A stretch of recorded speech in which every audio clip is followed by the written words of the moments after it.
네, 목격자 K 권유 대표 모시겠습니다. 안녕하세요. 안녕하십니까. 박수 한번 합시다. 네, 너무 좋습니다.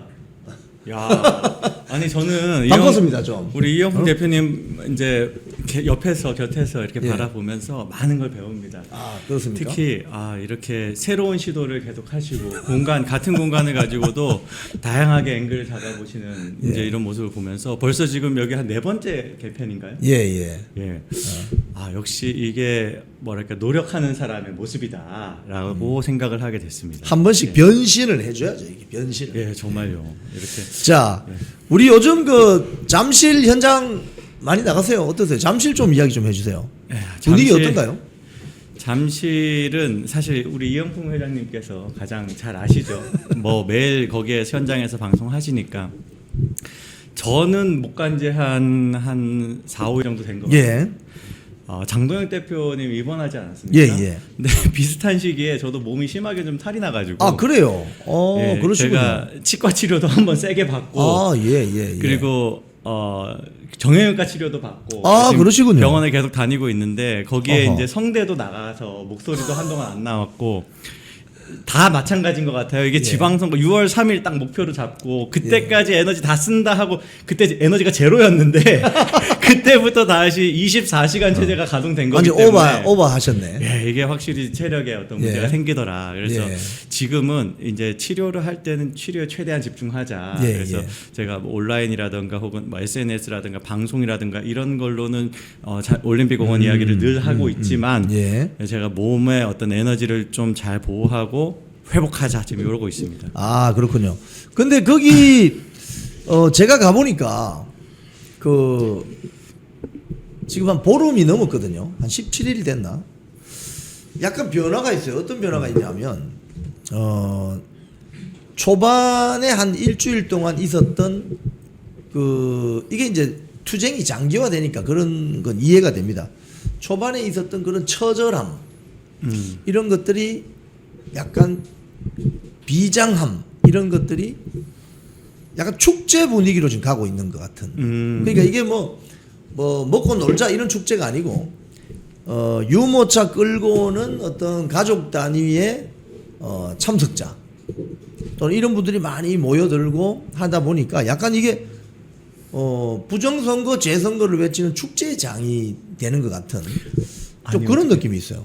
아니 어떻게 정말 저랑 똑같은 표현 자체가 똑같습니다. 제가 아마 마지막에 갔다 한 2-3번 정도에서 계속 늘 이제 말씀드렸던 게 지금 이 현장은 축제 잔치 같은 분위기다. 여기에서 음악도 울려 퍼지고 북도 계속 치고 그리고 마치 우리가 페스티벌 같은 거 동네에서 이제 마을 잔치 같은 걸 해도 이렇게 뭐 노점상이라고 표현하겠습니다. 그런 것들. 근데 이제 푸드트럭 같은 것들이 다 그렇죠. 이제 지금 자비량으로 혹은 여기 자선으로 이렇게 많이들 이렇게 지금 협조하고 있지 않습니까? 그게 만드는 공간적 분위기가 여긴 축제의 장소다라고 느끼게 해요. 그런데 그것이 절대로 우리가 지금 이 장소에서 희희낙낙 우리끼리 즐겁자가 아니잖아요. 그렇죠. 투쟁을 하는데 그 투쟁의 동력을 지속 가능하게 만들어주는 굉장히 좋은 어떤 포맷의 전환이다라고 이야기할 수 있다. 저는 늘 이제 그렇게 현장에서 그렇게 이야기합니다. 제가 이제 여기는 진짜 축제의 장소 같다 그러면 굉장히 또 엄숙하신 분들, 애국심에서 엄숙함을 가지신 분들은 이게 지금 장난이냐, 노는 거냐, 뭐 이런 식의 채팅을 하시는 분들도 계셔요. 그런 분들한테 이제 꼭 제가 이제 말씀을 드리거든요. 설명을 드리거든요. 이 현장에 와 보셔라. 여기가 그렇게 노는 장소 그런 분위기가 아니라 우리 서로가 연대하고 있음을 느끼면서 그러면서 서로가 뭉쳐 있을 때 힘이 더 강해질 수 있는 우리가 서로가 서로를 돕고 서로가 서로를 지탱할 수 있는 그런 힘이 바로 지금 이 현장 분위기에서 나오는 것이다. 지속 가능한 투쟁. 그래서 이재명이 더 싫어하는 결과를 만들면 되는 것이잖아요. 그럴 수 있는 기틀이다. 그런 전환점이다라고 늘 말씀드리고 있습니다. 예. 지금 선관위의 지금 주진우 의원실 이 자료를 보면은 선관위가 수의 계약을 특정 업체들하고 막 해서 상위 10% 뭐 상위 한 5개, 뭐 10개 업체가 독점하는 수의 계약 양이 거의 절반 이상이 된다. 이거 어떻게 보십니까? 그 어떤 공무원 사회에서도 볼 수 없는 비정상적인 지금 선관위가 가지고 있는 구조적 폐쇄성 때문에 예. 보이는 아주 기이한 현상입니다. 예. 우리가 수의계약은 정해진 금액이 있어요. 정해진 금액 이하는 수의계약 할 수 있지만 그 이상은 반드시 입찰, 공고를 하고 입찰을 하게 합니다. 예. 그건 이 전 계약 관계가 투명하게 관리되도록 하기 위함이잖아요. 그리고 금액 이하인 것은 그 정도의 금액은 간소하게 처리해도 된다라는 의미지.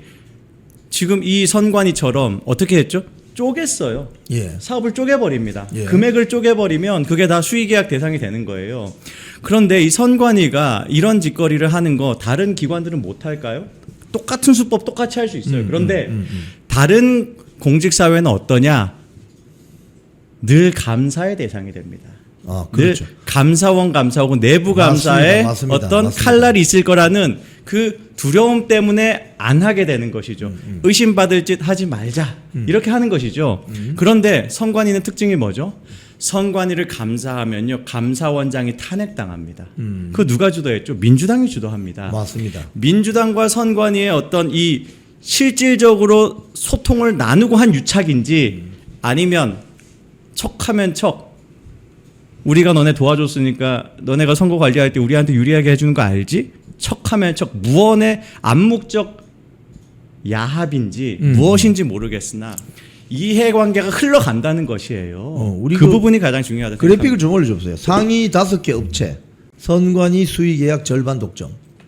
이게 이제 저희들이 아침에 뉴스를 좀 이렇게 보면서 이거 심각한데. 그래서 선관위가 상위 5개 업체가 선관위 수의계약을 절반이나 독점한다. 근데 그 독점한 계약들을 이렇게 보면은 좀 어떤 게 있냐면 말이죠. 주로 뭐 전산 장비 이런 게 많아요. 그러니까 뭐 개표기라든지 뭐 이런 게 있잖아요. 그죠? 전산 장비들이 많습니다. 이런 걸 왜 굳이 뭐 수의계약을 하는 건지 또는 인쇄 같은 경우는 요 다음 그래픽 보여주시면 서울하고 부산 선관위는 아주 수상한 수의계약이 있는데 서울시 선관위하고 중앙선관위는 저 전라남도 나주에 있는 300km 떨어진 거기 인쇄업체에 인쇄를 맡기고 부산시 선관위는 또 경기도 성남에 있는 300km 떨어진 경기도 성남에 있는 인쇄업체에 용지 인쇄를 맡기고 이거 어떻게 이해해야 됩니까 이거는? 참 힘들게 사네요. 힘들게 계약하려면 또 만나기도 해야 되고 할 텐데 예. 현장 또 실사도 가야 돼. 혹시 안 했을까요? 안 했겠죠. 실사고 뭐가 안 했겠죠. 예. 그냥 뭐 했다 치고 잘할 했다 치고. 거라 치고 뭐 좋게 우덜끼리 뭐 이런 거겠죠. 뭐 지금 저 계약을 주도한 사람의 고향을 확인해 보고 싶기도 하고요. 예.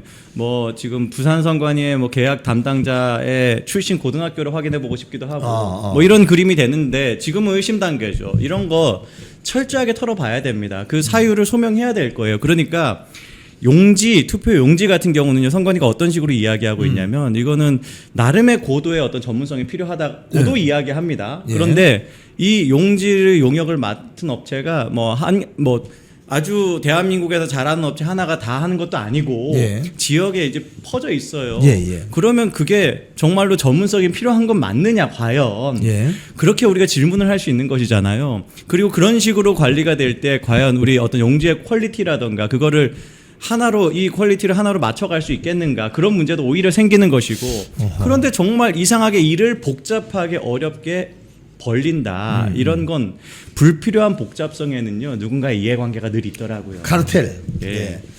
자 우리 고민정 근데 요거 하나만 더 말씀드릴게요. 아까 말씀하십시오. 쪼개기를 말씀드렸는데 예. 이제 일반 기업과 이제 수의 계약을 맺는 경우에 금액이 2천만 원 이하 아닙니까? 한 업체와 1,600만 원짜리 계약을 24건을 맺은 케이스가 있어요. 이야. 이거는 보남 안 합니다. 이미 지금 100%네. 어떤 계약 목록에서 이미 패턴이 잡힌 것이고 예. 아직 안 들여다본 거예요. 그렇죠. 압수수색 한 건이 안 갔습니다. 예. 이거 그냥 들여다보면은 누구 하나 그냥 죽어나는 겁니다. 예. 그런데 이런 구조가 왜 생겼는지가 굉장히 중요하다. 여기에 우리가 늘 그 선관위 감사위원장 탄핵하는데 그때 그 민주당 당대표 누구였죠? 이재명이었잖아요. 예. 이재명과의 강한 연결고리를 우리가 계속 파헤쳐야 된다 생각을 합니다. 좋습니다. 자 민주당 고민정 의원의 뒤늦은 실토 이 그래픽 한번 보여주세요. 민주당이 2030에게 위선적 세력으로 인식이 되고 있고 정권 재창출이 어렵다. 이거 어떻게 보십니까? 고민정이 드디어 고민 좀 하고 얘기하네.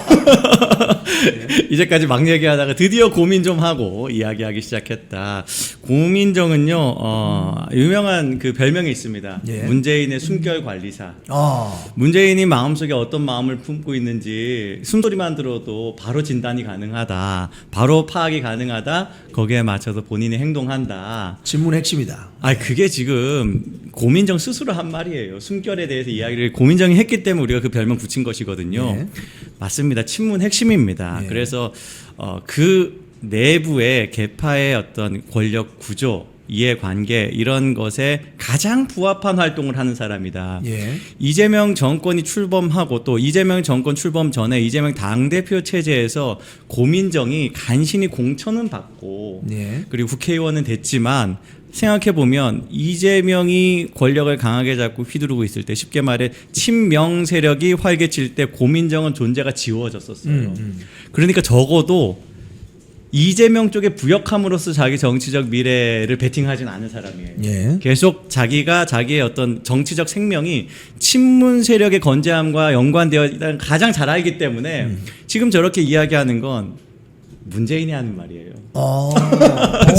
고민정의 말은 문재인이 하는 말이 지금 고민정이라는 스피커를 통해서 나오고 있다. 그렇게 생각합니다. 근데 이거는 뭐 저는 이렇게 분석적으로 이야기하지만 좌파 세력은 본능적으로 다 느끼는 거죠. 어허. 척하면 척. 예.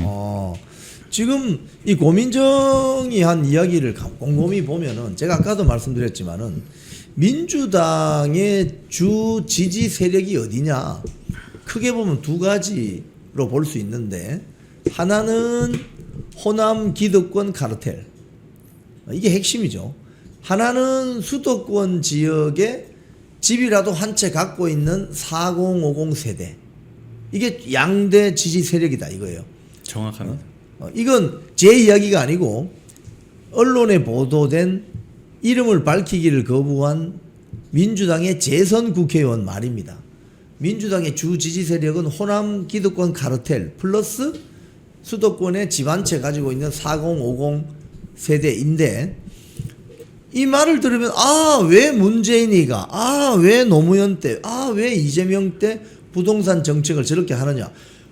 부동산 가격을 확 끌어올리잖아요. 그렇죠. 그러면 서울 경기 인천 지역에 아파트 한 채 갖고 있는 4050 세대들은 누구나도 좋아합니다. 그런데 반대로 2030 세대나 앞으로 1020 세대들은 이 절망에 가까운 거예요.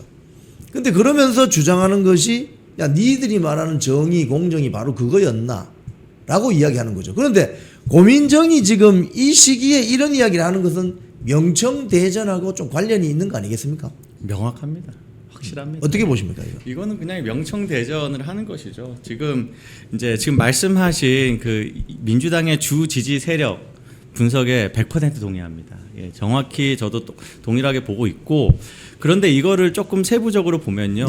이제 고민정이 이제 위선적 세력이라고 이야기했으니 우리 위선 치우고 이야기하면 국민의힘은 영남, 예. 민주당은 호남 맞잖아요. 예. 그리고 수도권에서도 영남 출신과 호남 출신의 어떤 각축전이기도 하고 일부는 그렇잖아요.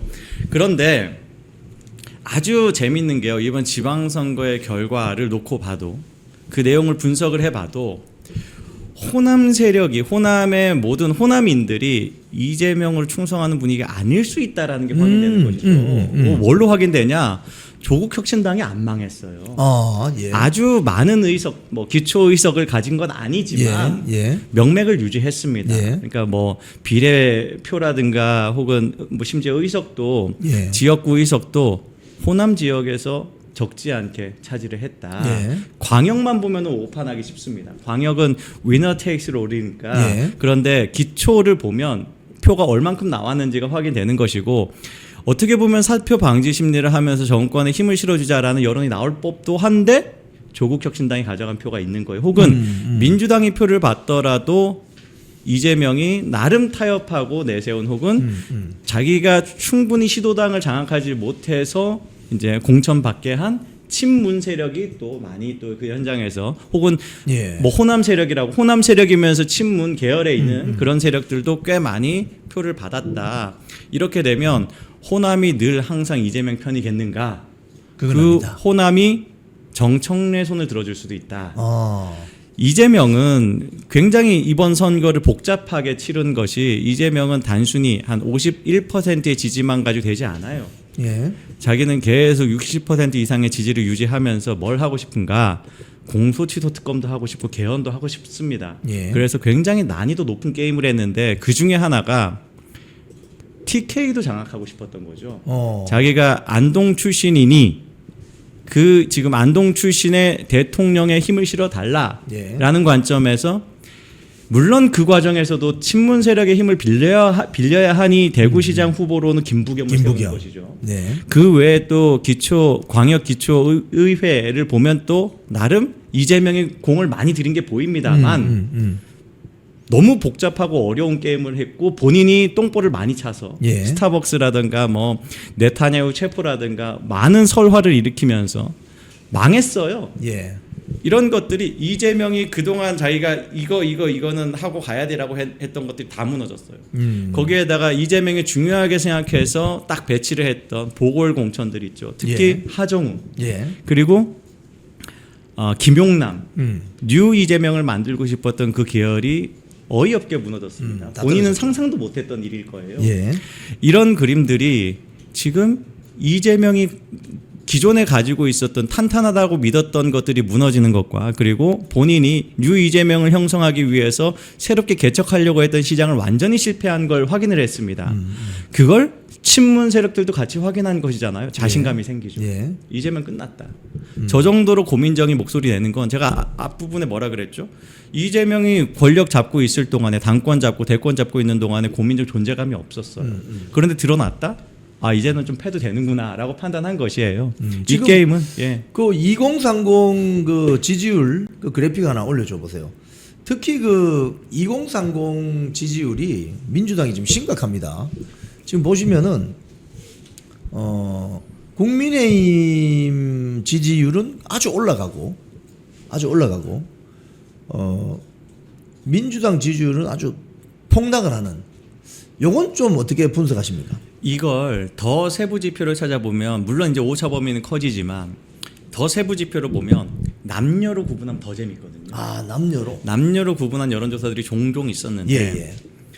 20대 여성, 30대 여성은요 민주당 지지가 그래도 과반이 훌쩍 넘었었어요. 예. 그거를 남성이 일방적인 국민의힘 지지 혹은 무당층으로 빠지면서 민주당 지지가 평균이 많이 떨어지는 것이었거든요. 기존에도 그랬는데 지금 나타나는 현상은요. 지금 저 빠지는 12.8%, 8.4%는 상당 비중이 여성이에요. 여성들이 민주당으로부터 등 돌리기 시작했다. 그러니까 지금 2030이 철저하게 지금 민주당으로부터 강하게 이탈하는 것이 명확해지고 이거는 비가역적일 가능성이 커요. 왜냐하면 2030은 막연하게 2030 중에 여성들은 막연하게 지금 이 민주당이라는 정당이 사회적 약자인 여성에 대해서 더 배려를 한다. 이런 관점에서 혹은 사회적 약자인 무주택자라든가 뭐 혹은 취업계층이라든가 이런 사람들에게 좀 더 온정적이지라고 생각했던 사람들이요. 여러 가지 이유로 각각의 이유에서 그게 아니라는 걸 깨닫는 순간 그런 것들이 하나로 웅축되면서 참정권 문제로 재확인이 되는 거예요. 여기는 진짜 아니구나. 예, 여긴 내 권리를 뺏기도 하는구나. 어. 최근에 이제 가장 그 2030 여성들이 체감할 수 있는 사례가 참정권 이슈 전에는 바로 스타벅스였습니다. 그렇죠. 스타벅스. 내가 당연히 숨 쉬듯이 마시는 이 라이프 스타일을 박살낼 수도 있는 권력이구나. 예. 정말 어이없게 뜬금없는 이유로 저렇게 하는구나라는 걸 체감을 하면서 좌익 정권이 가진 위선에 대해서 지금 고민정이 정확히 판단한 겁니다. 위선적 세력이라는 것에 대해서 체험을 해버린 거예요. 예. 그전에는 누군가가 말로 설명하는 걸 듣고 극우 세력이 또 괜히 또 정파적으로 공격하는 거겠지라고 했으나 내 삶에 훅 들어오는 순간 저 말이 맞았구나라는 것들 과거에 이제까지 있었던 좌와 우의 다툼들이 다시 한번 머릿속에 재정리되는 것이죠. 그런데 20대 30대가 약간 다른 것이 20대는 기존에도 20대 여성들은 그래도 30대보다는 지지를 덜했습니다. 근데 30대는 그래도 민주당 지지세가 꽤 있었거든요. 30대 여성들 지지가 빠지는 이유 중에 상당 비중이요. 사실은 부동산 정책이 커요. 아까 말씀하셨던 부동산 정책이 꽤 큽니다. 예. 30대 여성들이 모여 있는 커뮤니티의 어떤 여론들을 보면 예. 부동산 이슈 때문에 다시는 민주당에 안 찍겠다라는 그런 여성들의 의견들이 많이 올라옵니다. 그거는 일단 본인들이 어떻게 보면은 결혼을 하는 케이스와 안 하는 케이스 둘 다 시나리오가 동일한데 예. 내가 나 혼자 나를 이제 뭐 내가 살 집을 구해 보려고 하더라도 경험하게 되는 것이잖아요. 예. 그래서 당연히 이제 이 아참 무주택자들에게 굉장히 불리한 그리고 나는 딱히 지금 당장 집을 살려고 하지 않지만 전세 월세로 살고 싶어라고 하는 사람들한테 굉장히 불이익을 주는구나라고 체험을 하게 되는 것인데 직접 체험이죠. 그런데 결혼하고 싶은 사람은 어떤 문제가 생기냐? 내가 이것 때문에 결혼을 하기 힘들어지는구나 하는 걸. 내가 이것 때문에 지금 이 나의 예비 신랑이 될 사람들이 괴롭구나 혹은 뭐 결혼을 할 때도 물론 이제 남녀가 이제 같이 힘 합쳐가지고 집을 살 수도 있지만 그 자체가 점점 기대치가 떨어지는구나라는 걸 체험을 하면서 인생 일대의 결단이고 인생 일대의 기회이기도 하잖아요. 예. 그것이 저 이전 세대하고 비교 안 될 정도로 불리해진다는 걸 느끼면서 이런 상대적 이익 박탈에 대해서 더 예민합니다. 공정하지 않다라고 느끼는 것이고 그렇게 돌아선 표들은요 비가역적이다. 안 돌아갑니다. 지금 그 그래픽 한번 올려보실래요?